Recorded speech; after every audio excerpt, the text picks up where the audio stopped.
pray you pull back your cavalry and leave this matter to me. I pray you retire unharmed to Damascus. Reynald of Chatillon will be punished. I swear it.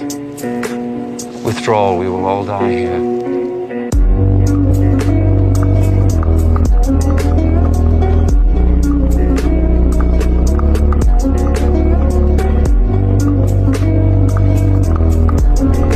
Do we have terms?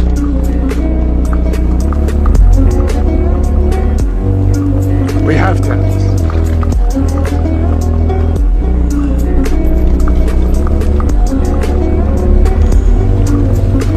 I will send you my physicians. Assalamu alaikum. Wa alaikum salam.